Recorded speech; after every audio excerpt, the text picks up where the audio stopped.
Hello friends, मैं सत्यन कुमार सिंह आज आपको एक लर्निंग ट्रिक बताने जा रहा हूँ जो हमारे लिए बहुत ही आवश्यक है। और इससे जो है पढ़ाई के प्रति हमारा जो डर होता है वो ख़त्म हो जाता है। कुछ लोग कहते हैं कि मुझे फिजिक्स हार्ड लगती है, कोई कहता है केमिस्ट्री हार्ड लगती है, कोई कहता है मैथ हार्ड लगती है। लेकिन ऐसा कुछ भी नहीं होता है, हम केवल नाम से ही डर जाते हैं।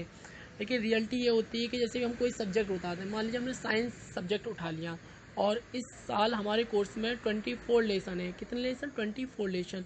तो हम क्या करते हैं, एक तो नॉर्मल तरीके से पढ़ाई करते जाएं। मतलब लेसन 1 किया, 2 किया, 3 किया।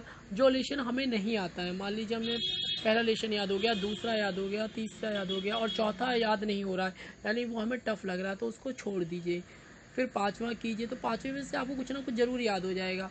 फिर छठा भी कीजिएगा, सातवां भी कीजिएगा। और जो आप आसानी से कर सकते हैं उसको आसानी से करते जाइए। और जो लेसन आपको टफ लग रहा है उसको बिल्कुल छोड़ दीजिए, उसकी तरफ देखिए भी नहीं। कभी कदा ऐसा हो सकता है कि लेसन 6 आप कर रहे हैं, तो लेसन 6 में आपको मतलब एक दो दो नंबर के क्वेश्चन आप कर ले रहे हैं और जो 4 नंबर के क्वेश्चन है या 6 नंबर के क्वेश्चन है तो वो नहीं कर पा रहे हैं, तो उसको आप छोड़ दीजिए। और हो सकता है आप लेसन 10 में, लेसन 11 में 4 नंबर वाले क्वेश्चन कर रहे हो। जो आपको आता जा रहा है वो आप करते जाइए, और जिसमें आपका दिमाग कह रहा है कि ये हार्ड है उसको बिल्कुल छोड़ दीजिए। इस तरीके से आप अगर 24 लेसन कंप्लीट कर लेते हैं तो आपका कॉन्फिडेंस लेवल बढ़ जाता है और एक आपका डर ख़त्म हो जाता है कि मतलब डर इससे देखा हो जाता है कि हमने कुछ किया, ये मतलब हमने कुछ याद कर लिया। जब आप 24 लेसन में जाओगे और आपने जितना किया होगा उसका आप रेशियो मिलाएंगे तो वो 60 से 70% नंबर आपके कहीं भी नहीं गए।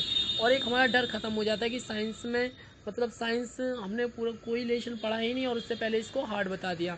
मेरा कहने का अभिप्राय यह है कि जो भी आपको आता है आप उसको करते जाइए और जो नहीं आता है छोड़ दीजिए। जब आप इस तरीके से 24 लेसन कंप्लीट कर लेंगे तो मेरा मानना है कि 50% नंबर तो आपके आ ही जाएंगे। और जब आप 24 लेसन कर लेते तो आपका कॉन्फिडेंस लेवल इतना हाई हो जाता है तो आपका माइंड जस्ट उसका अपोजिट हो जाता है। आपका माइंड ये बोलता है कि कौन सा ऐसा क्वेश्चन था जो मुझे नहीं आ रहा था, कौन सा ऐसा लेसन है जो मुझे नहीं आ रहा है। फिर आपको कुछ भी करने की जरूरत नहीं है, आपका माइंड सब अपने आप से ही उसको करता जाएगा। मतलब आपका मन कहेगा लाओ टीचर से पूछ लेते हैं या फ्रेंड से पूछ लेते हैं। तो इस तरीके से आप मतलब जो भी मतलब ज़्यादा से ज़्यादा अपने चैप्टर को ख़त्म कर देंगे, मतलब सब लर्न हो जाएगा, आपको कुछ ही रह जाएगा। और ये माइंड जो आपका अपोजिट हुआ है ये आपके अंदर कॉन्फिडेंस कर देगा और ये थिंक पॉजिटिव कर देगा। आपके अंदर किसी भी सब्जेक्ट के प्रति किसी भी तरह का डर नहीं रह जाएगा। इस ट्रिक को आप ज़रूर अपनाइएगा और ये चैनल भी सब्सक्राइब कीजिएगा। और पढ़ाई में डरने की ज़रूरत आपको बिल्कुल नहीं है। हम लोगों को डर केवल इसलिए लगता है क्योंकि हम पढ़ते ही नहीं हैं, पढ़ना ही नहीं चाहते हैं। मतलब सुन लिया, ऐसा नहीं होता है कि सारे लेसन हार्ड होते हैं। जो लेसन आपको इजी लगते हैं उसको करिएगा और नॉर्मल तरीके से करिएगा। अगर हार्ड लगा तो छोड़ दीजिएगा, लेकिन आप इस तरीके से करेंगे तो 60 से 70% नंबर आपके कहीं भी नहीं गए। धन्यवाद। हेलो फ्रेंड्स, मैं सत्यन कुमार सिंह।